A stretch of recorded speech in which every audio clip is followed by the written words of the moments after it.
హరే కృష్ణ. మనం ఇప్పుడు అష్టభుజాకారం అనే దివ్య క్షేత్రానికి వెళ్తున్నాము. ఇక్కడ బ్రహ్మ యాగం చేయగా సరస్వతీదేవి శరభ అనే రాక్షసుని పంపించిందనమాట.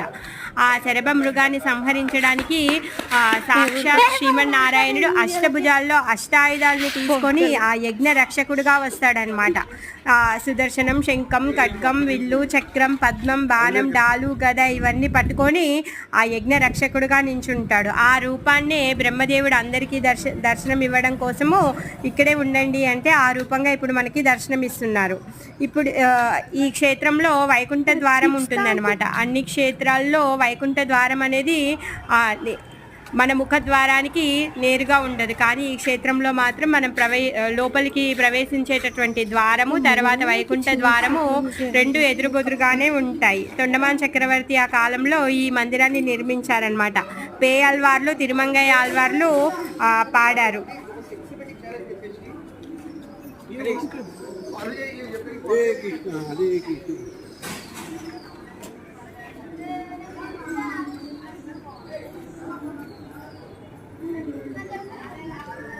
అష్టభుజాకారం కి జై.